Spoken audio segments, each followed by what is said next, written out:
Olá a todos, essa é mais uma videoaula da disciplina de Tópicos Especiais em Teoria da Arte. E hoje eu vou falar um pouco sobre as ilustrações do Gustave Doré para a Balada do Velho Marinheiro, do Samuel Taylor Coleridge. Falar do Gustave Doré quando se fala de ilustração é absolutamente inevitável, porque ele é, afinal de contas, provavelmente o ilustrador mais famoso de todos os tempos. E para a gente entender melhor a atuação do Gustave Doré, vamos tentar colocar ele um pouco em perspectiva em relação à época na qual ele viveu e na qual ele atuou.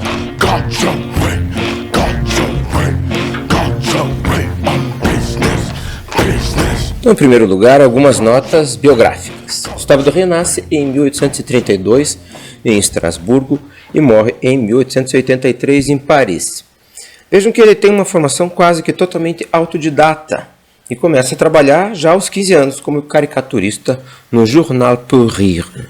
Ele vai atuar muito tempo como caricaturista e nesse registro jornalístico, que tem a ver com uma atuação de caráter popular. Isso vai marcar bastante a sua carreira.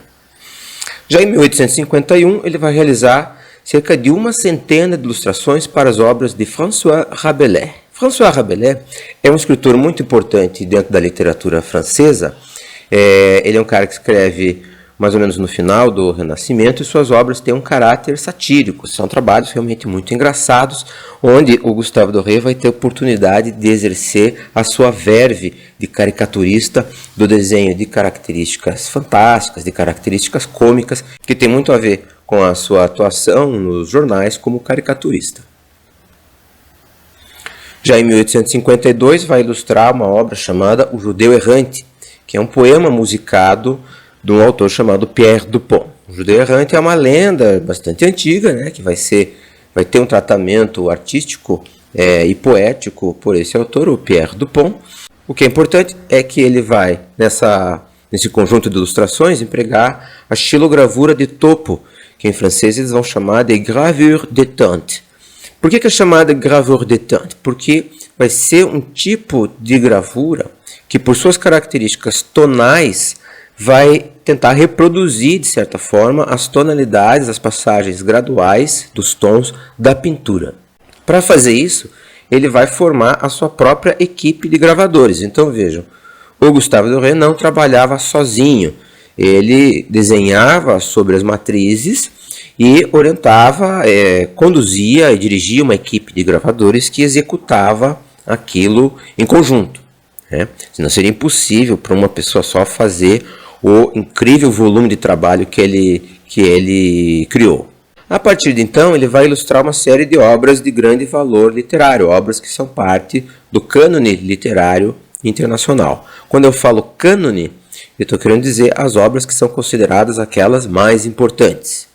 Então, já em 1855, ele vai ilustrar o Cinq Contes de Rolantic de Honoré de Balzac, que é uma obra muito importante no contexto da literatura francesa, e entre 1861 e 68 vai realizar as ilustrações para a Divina Comédia. Vejam que é uma obra aí de alcance internacional, né?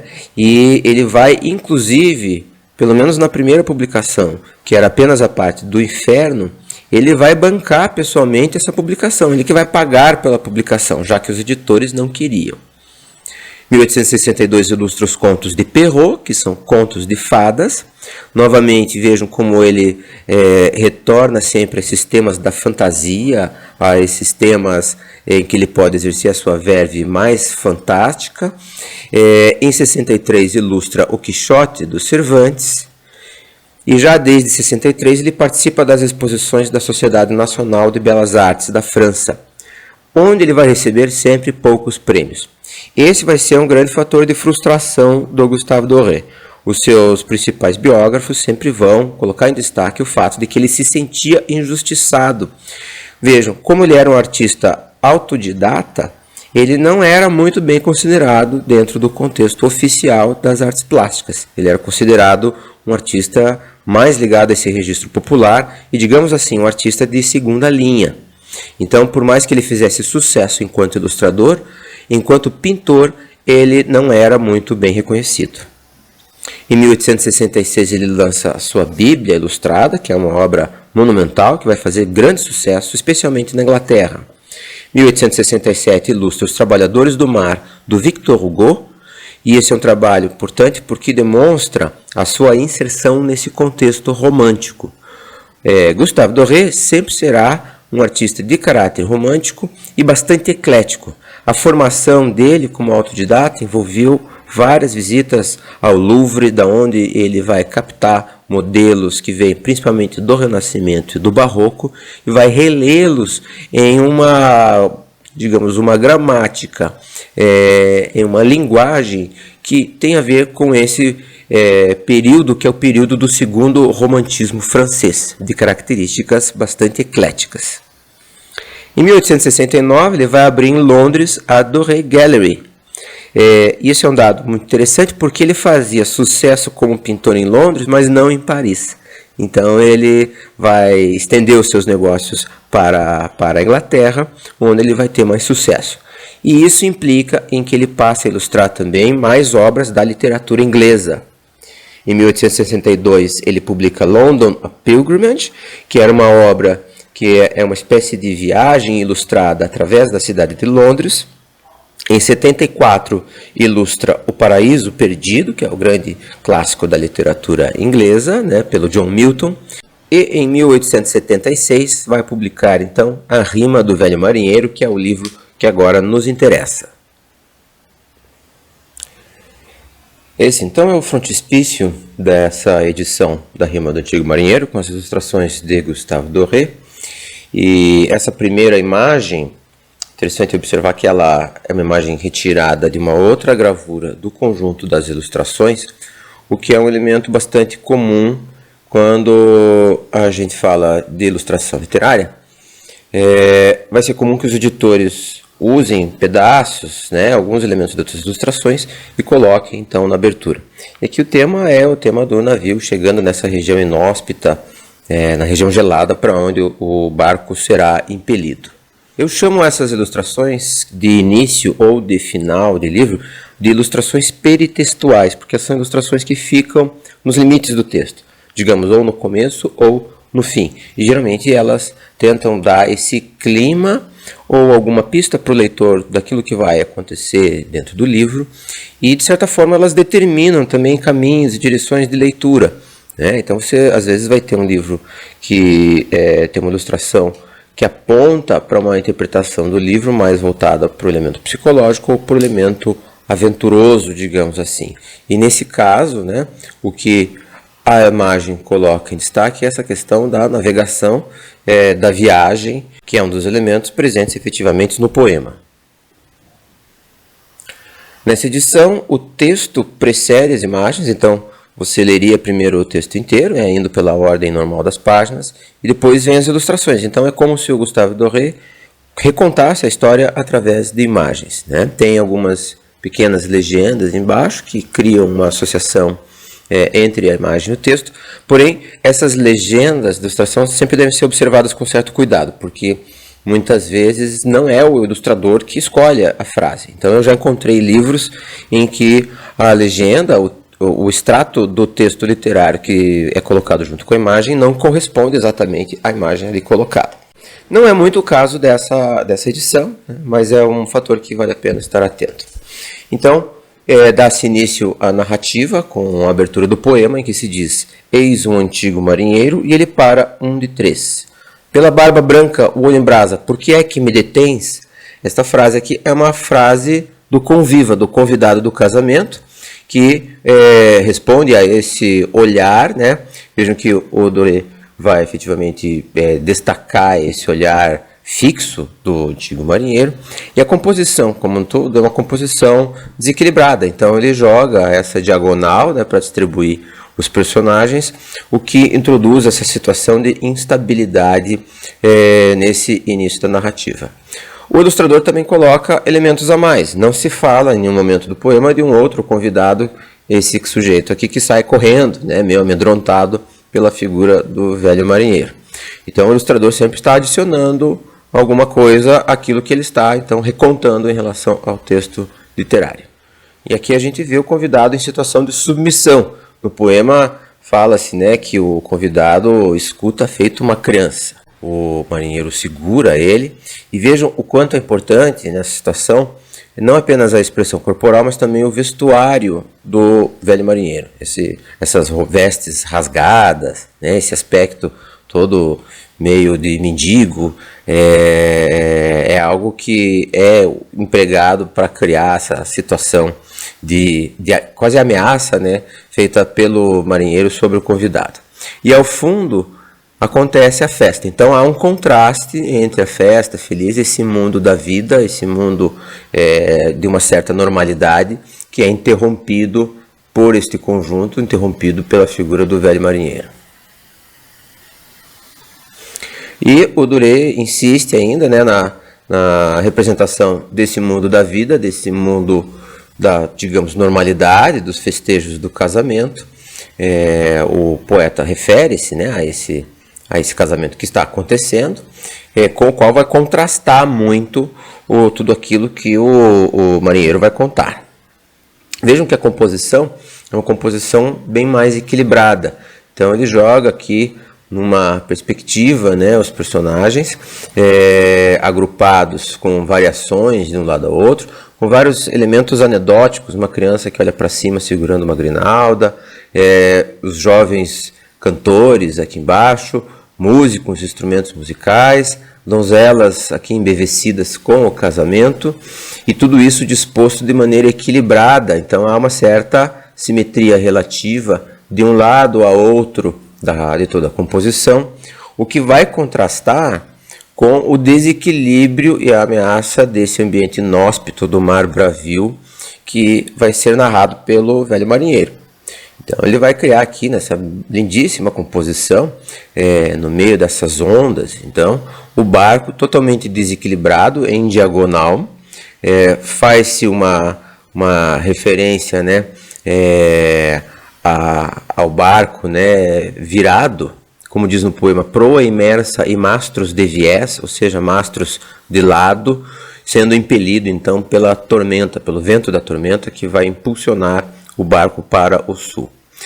No geral, é uma imagem que remete à paisagem romântica, com esses elementos do sublime, do ameaçador, inclusive lá em cima com trombas d'água monstruosas, totalmente inverossímeis, mas que criam então essa sensação de ameaça e da penetração no ambiente inóspito, que é onde o barco vai chegar.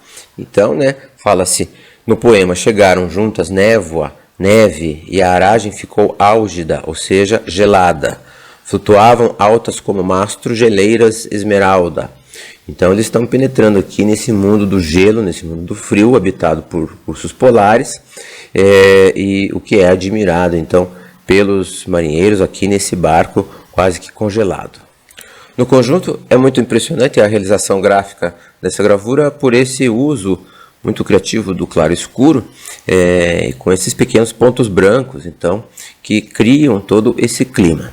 Duré vai empregar muito, é muito importante na poética visual dele, a postura corporal. Vejam que ele é um sujeito que estuda basicamente no Louvre, a partir de modelos antigos do Renascimento e do Barroco. Então, a expressão corporal dos personagens será um elemento expressivo de grande importância na sua poética.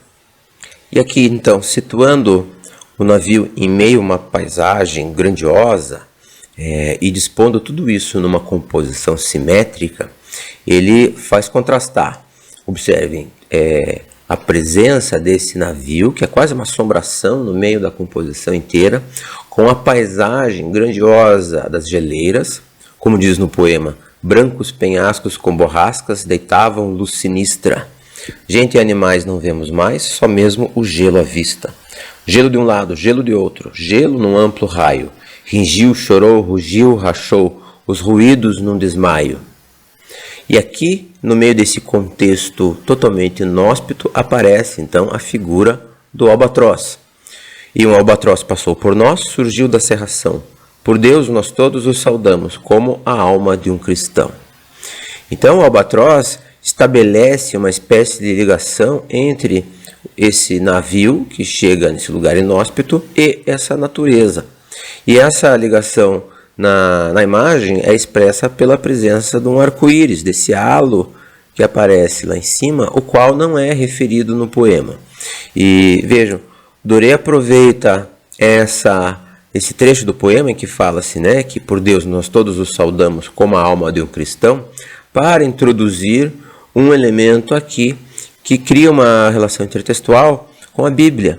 Porque quando a gente vê um arco-íris, um pássaro e um barco, e uma referência ao cristianismo, é meio difícil não pensar na história da Arca de Noé, né? Porque na história da Arca de Noé, o arco-íris aparece no final do dilúvio como uma prova, então, de uma nova aliança entre Deus e os homens. E o pássaro, que na Bíblia era uma pomba, aqui aparece na figura do albatroz. Então a ilustração também cria relações intertextuais, relações do texto que ela está ilustrando com outros textos, e isso tudo feito através da imagem.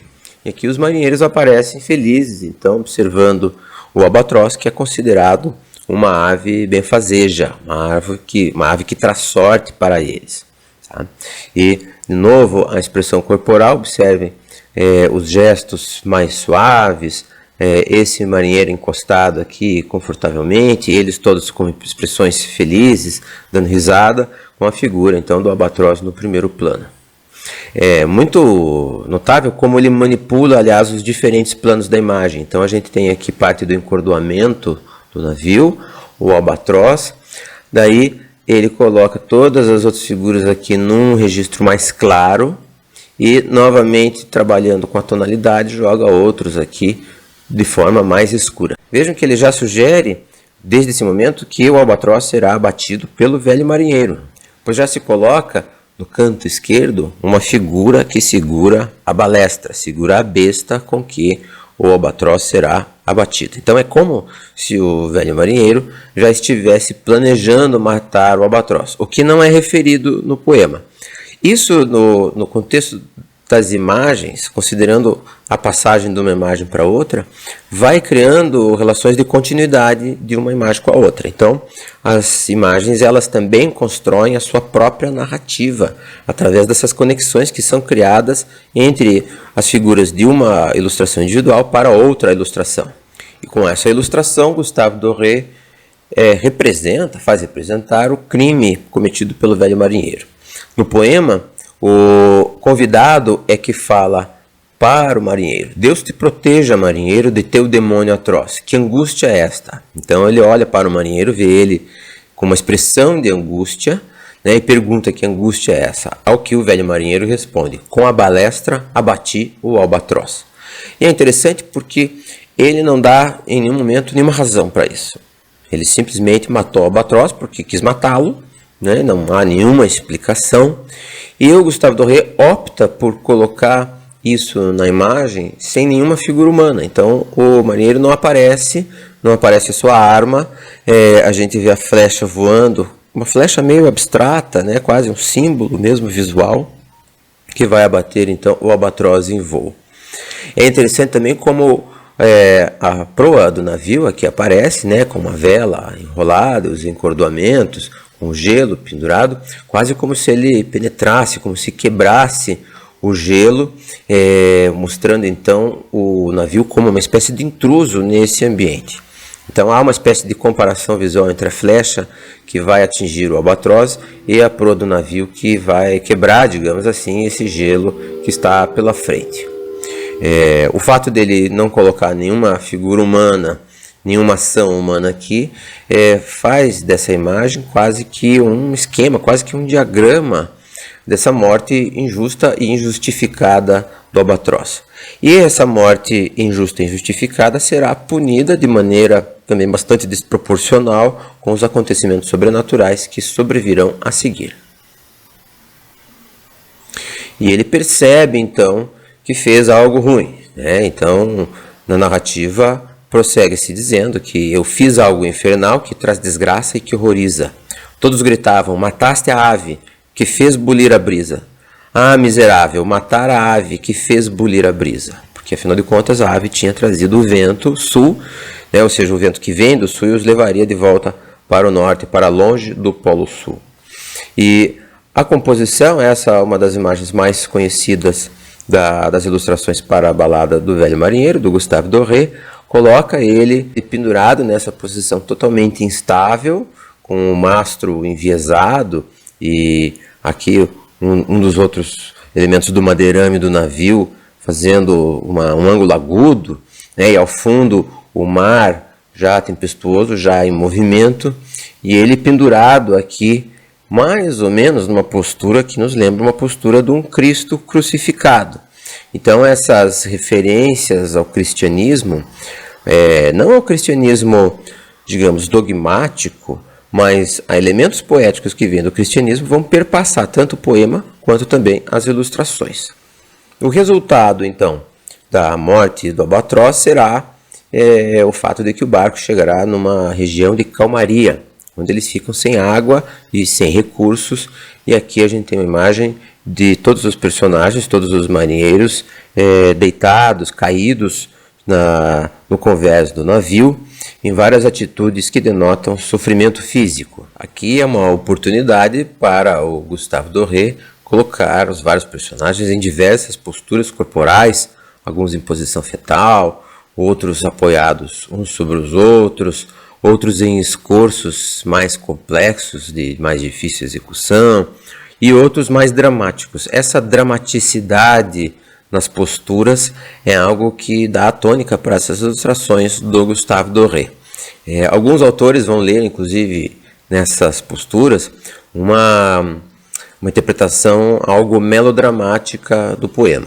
É uma das interpretações possíveis, né? A gente poderia ter interpretações mais ligadas ao sobrenatural, interpretações mais psicológicas, mas o Gustave Doré fará essa interpretação que tem características meio que teatrais, com gestos exagerados, gestos exaltados que vão se desenrolar ao longo de todas as imagens.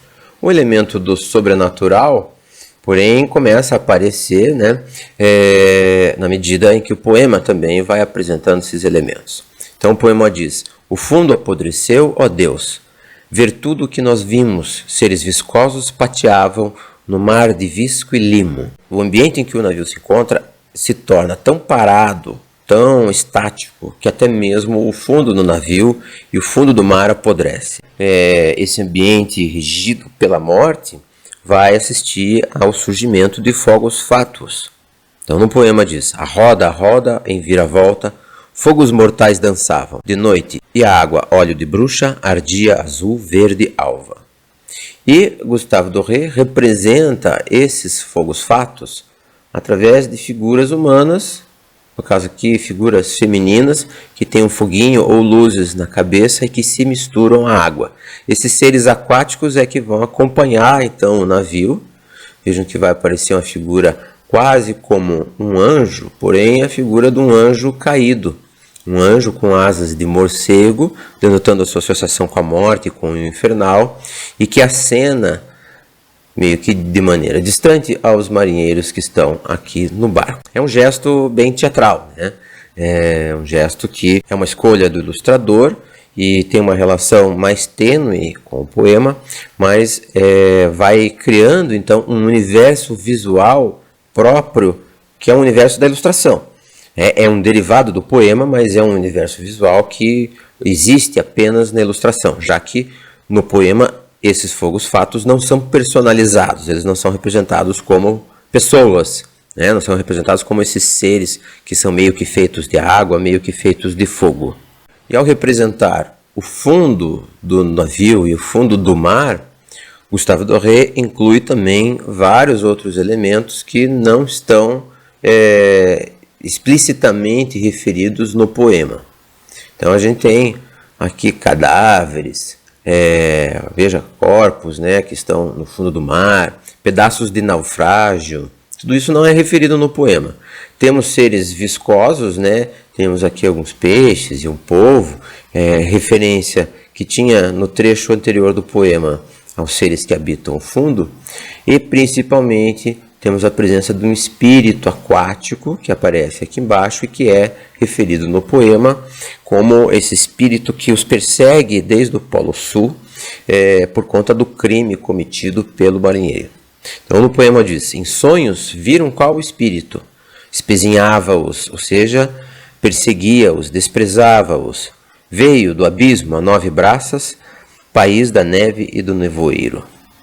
Então ele teria vindo, né, lá daquela região do Polo Sul e estaria perseguindo o navio.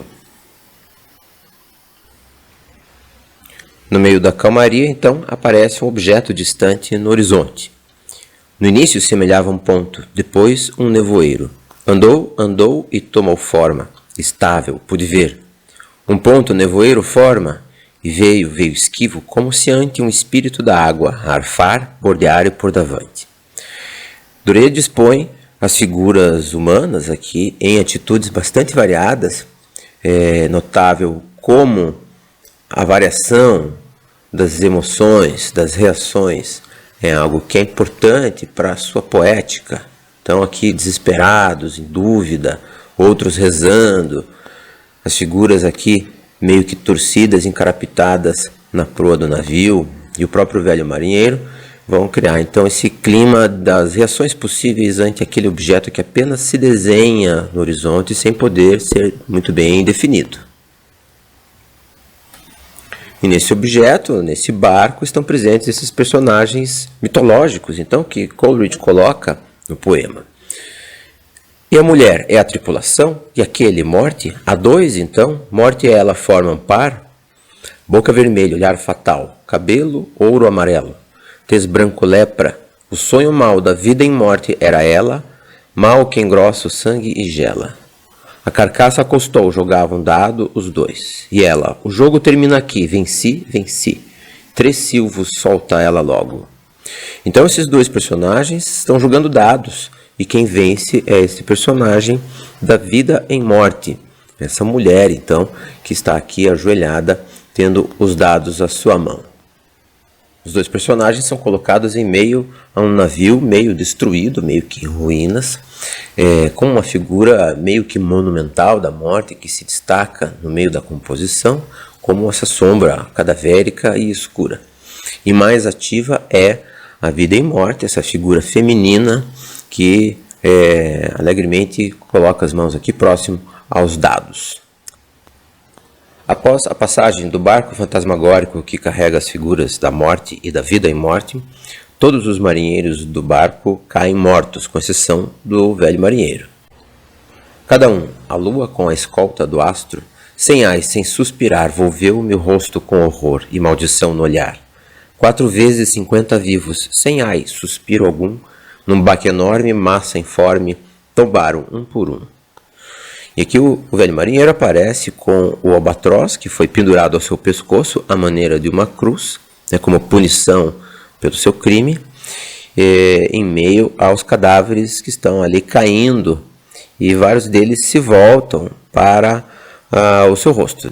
Essa relação entre o marinheiro e os mortos vai ser explorada em outras imagens também. E ele, desesperado, tenta rezar, tenta clamar aos céus. Então a gente tem essa expressão corporal dele muito dramática, muito melodramática, em verdade. Essa figura que tenta fazer um apelo aos céus, porém não consegue, porém não tem resposta.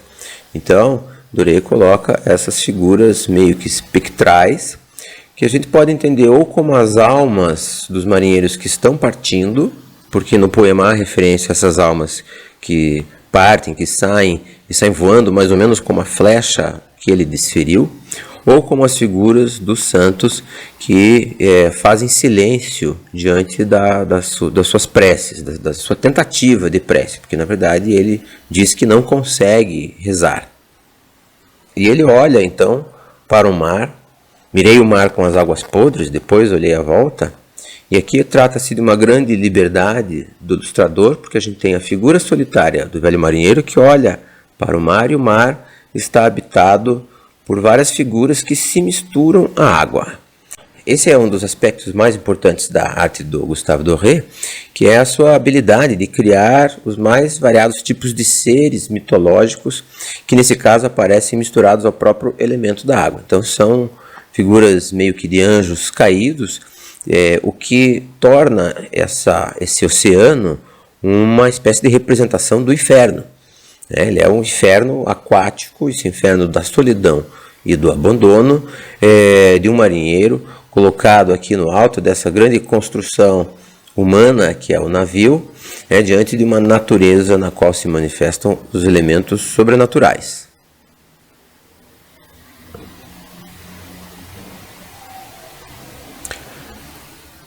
Nessa grande composição de caráter monumental, Gustave Doré representa, então, o velho marinheiro em meio aos cadáveres.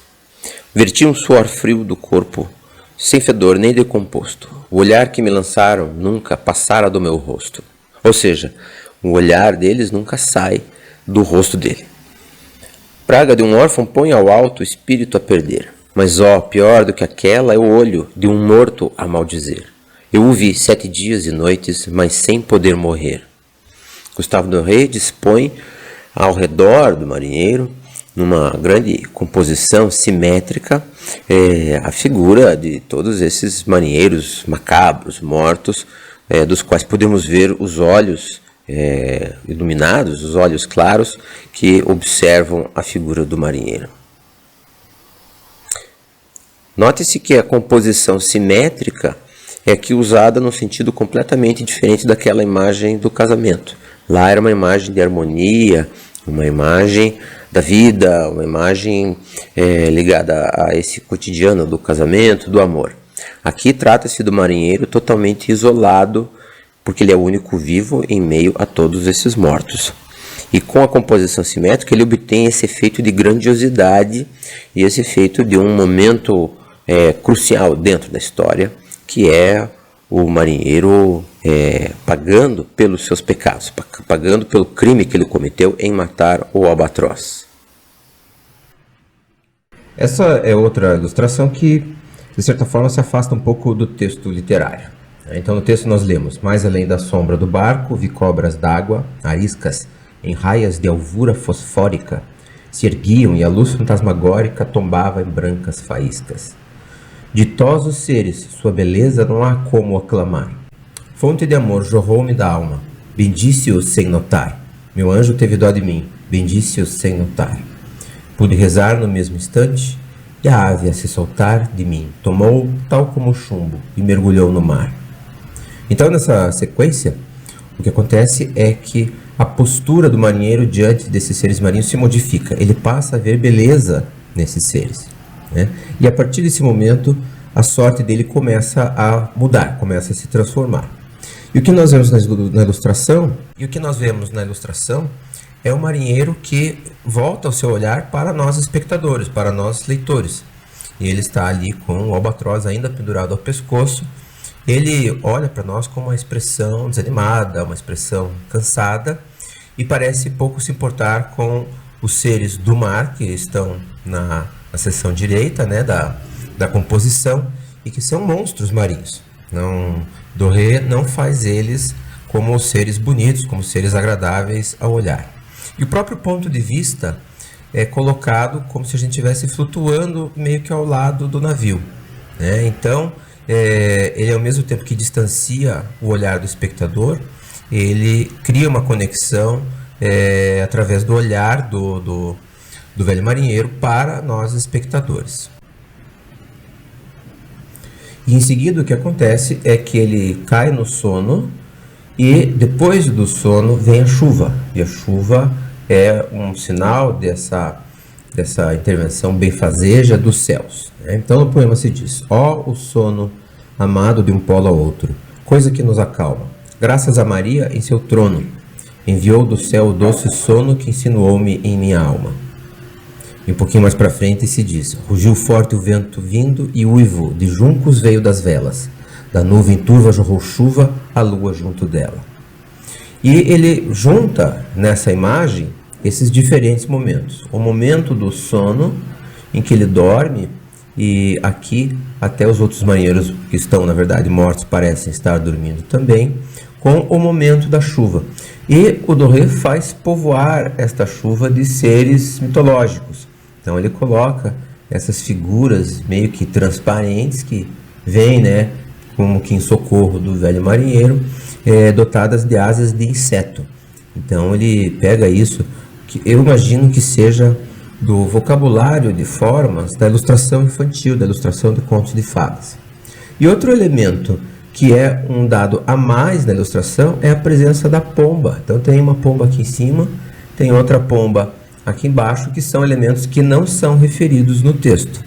Então, novamente, parece-se insinuar aqui na interpretação do Gustave Doré uma conexão com outro texto, que é a Bíblia. Lembrando que a pomba é o animal que aparece, né, o animal que retorna para informar Noé de que já existe terra firme depois do dilúvio. Então, o Doré cria mais essa conexão com uma dimensão cristã que é insinuada no poema do Coleridge, mas, como sempre, eu lembro, né, é uma religiosidade cristã bastante distorcida, bastante particular que se insinua nesse poema. Finalmente chega o momento, então, em que os mortos se levantam e passam a conduzir o navio. Eles vão ajudar o velho marinheiro. Então diz o poeta: guiava o piloto e ia-se o barco. Brisa não soprou perto. Cada um pôs-se a lidar com as cordas, afeito ao posto certo, os membros ferramentas mortas da guarnição de espectros. Então, os mortos se levantam, no que reconstrói uma espécie de progressão. Aqui eles estão mais deitados, eles vão se amontoando, e aqui eles, com essas expressões bastante estranhas, né, vão tomar conta do barco e colocá-lo em movimento. E enquanto isso, o marinheiro contempla-os de maneira bastante assustada. Um dado interessante aqui é que vejam que ele ainda está com o albatroz pendurado no pescoço. Então, às vezes o ilustrador é um pouco desatento, ou ele simplesmente não quis tirar o albatroz. Lembramos que é um momento muito decisivo do poema, esse em que o albatroz se desprega do peito do velho marinheiro e cai no mar, porque significa que ele está num processo de redenção.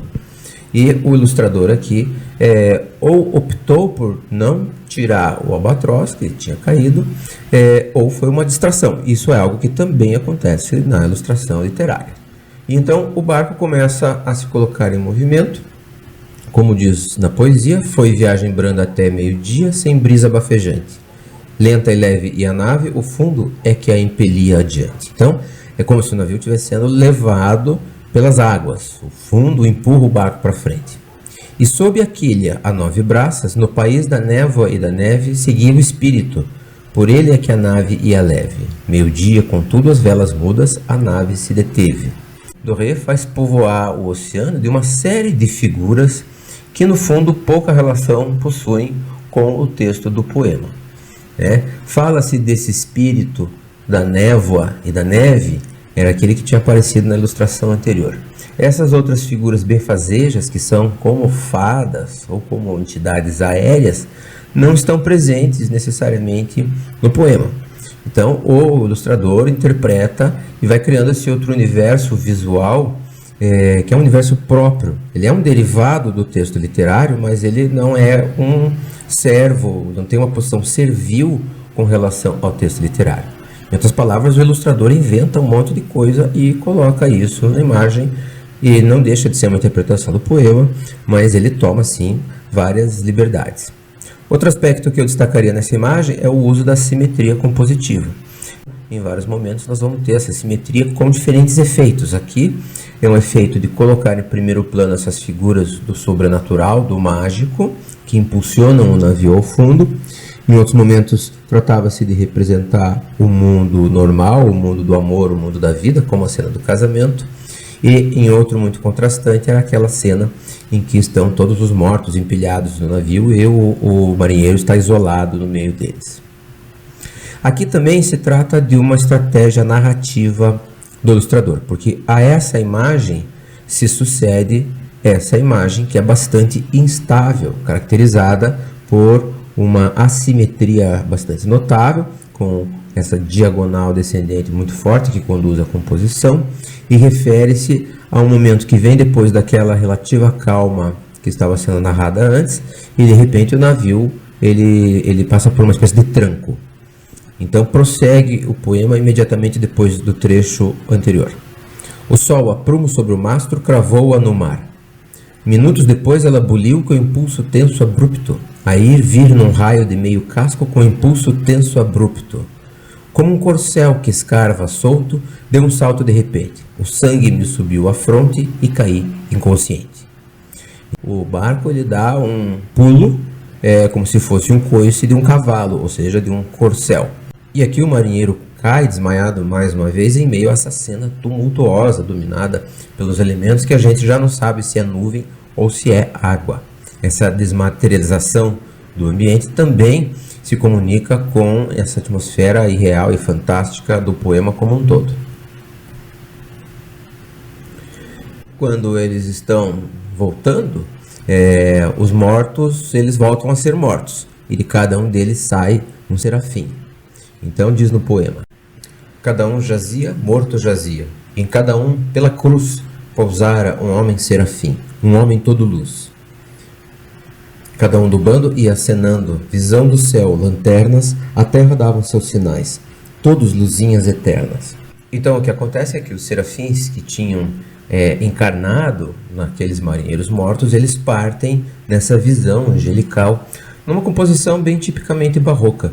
Vejam que Doré separa um registro inferior, em que a gente tem essas figuras carnais, digamos assim, né? A figura do marinheiro, os seus companheiros mortos, e num movimento de elevação proporcionado pela diagonal do mastro da proa, ele coloca encarapitados os vários serafins que vão partindo. Então a composição ela passa de um momento mais escuro, carnal e sombrio para o elemento propriamente espiritual, sobrenatural, que vai se elevando em direção ao alto. E então o marinheiro retorna de sua viagem, o barco afunda e ele é resgatado por um bote.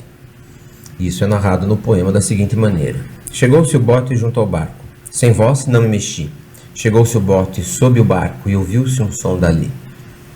Sob a água ouviu-se ainda mais alto e medonho o retumbo. Cortou a baía. Veio ao barco que afundou como chumbo. Então o barco se afunda e num momento de elevação o marinheiro clama pela ajuda desse bote ocupado por 3 pessoas, que é o barqueiro, seu filho e um eremita, um ancião, e ele vai ser salvo então por essas figuras. É muito notável a maneira como o Doré representa as ondas e a água, que é um elemento quase orgânico. Esses elementos de realismo que a gente admira muito na arte do Gustave Doré são todos perpassados pela fantasia, são todos perpassados por uma interpretação bastante livre da representação mais realista de uma suposta relação mimética com o real. Como se o mar aqui adquirisse vida, uma vida que luta contra o marinheiro e leva essas pessoas, leva os seus companheiros à morte. Já em solo, o marinheiro então confessa os seus pecados a esse eremita, ao homem santo, ao ancião que estava no barco, e ele pede a absolvição. Me absolve, absolve, ó homem santo. Benzeu-se e ouvi a seus pés. Te peço, ele falou, diz logo a espécie de homem que és. Num ai torceu a esta carcaça, angústia a mais terrível, que me fez dar o meu relato, depois deixou-me livre. A partir desse momento, então, o marinheiro ele fica como que condenado a contar e recontar a sua história. E ele se torna um ser vagante, com um parentesco com outras lendas de figuras que vagam pela terra, sem destino, mais ou menos como o judeu errante, por exemplo.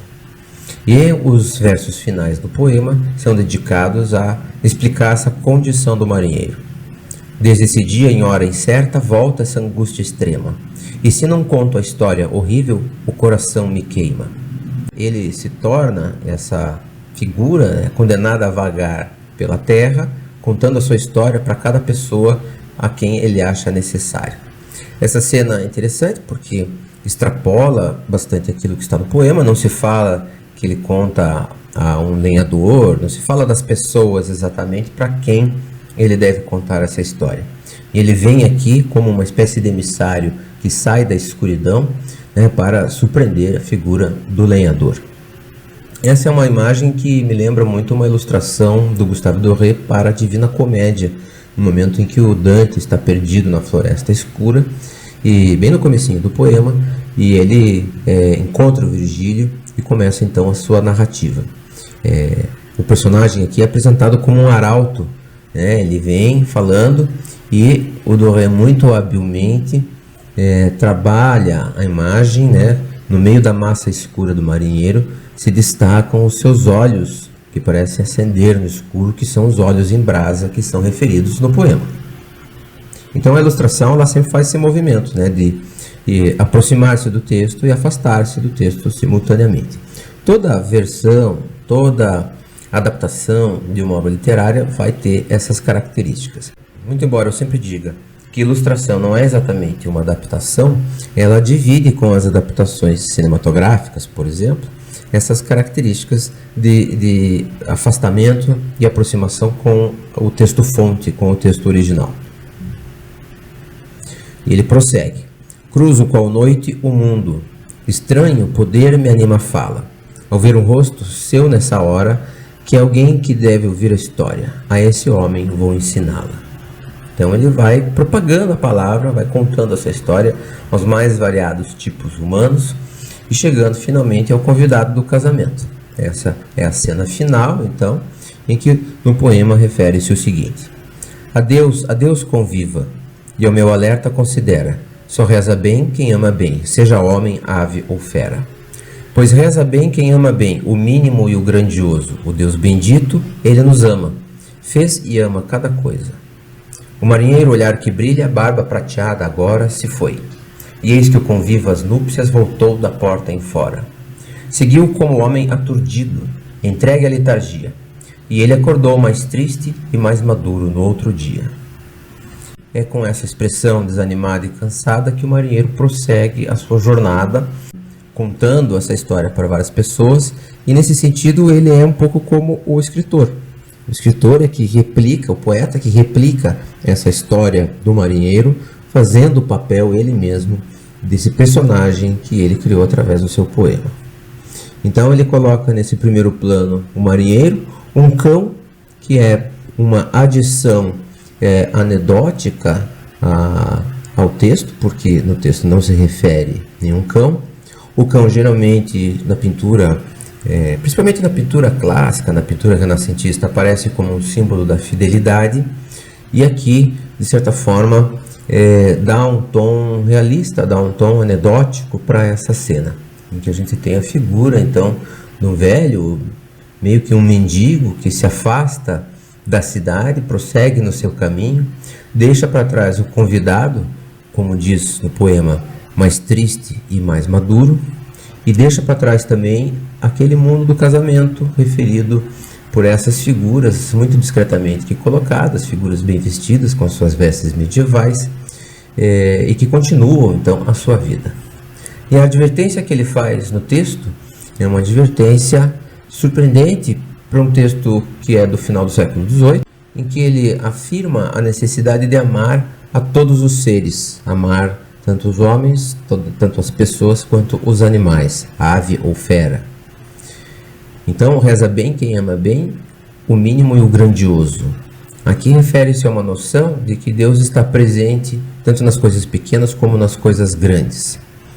E isso tem um efeito geral exatamente desse distanciamento com relação às minúcias da vida diária, da vida mundana, e uma percepção do mundo que incorpora o fantástico como uma expressão também da divindade, de uma divindade que se manifesta por vias muito estranhas. Porque esse, no fundo, é um texto estranho, é um texto desafiador e foi considerado pouco compreensível pelos seus contemporâneos, porque ninguém entendia direito o que tinha acontecido. E essa é uma marca do fantástico, como será também uma marca do gótico. A literatura gótica e a literatura fantástica são permeadas de acontecimentos extraordinários que buscam estabelecer, assim, uma outra percepção sobre a realidade, sobre aquela realidade mundana que é radicalmente abalada por acontecimentos bizarros, sobrenaturais e extraordinários. Com essa imagem, finalizamos então a nossa pequena análise das ilustrações de Gustave Doré para essa grande obra poética que é a Balada do Velho Marinheiro, do Samuel Taylor Coleridge. Agradeço a todos pela atenção, desejo saúde e sorte para todos vocês e até a próxima.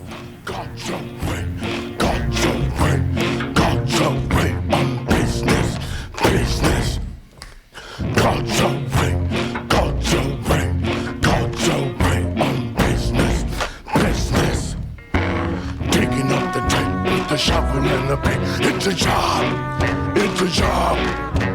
Money mood rising with the plague and the fun, doing the mob, doing the mob.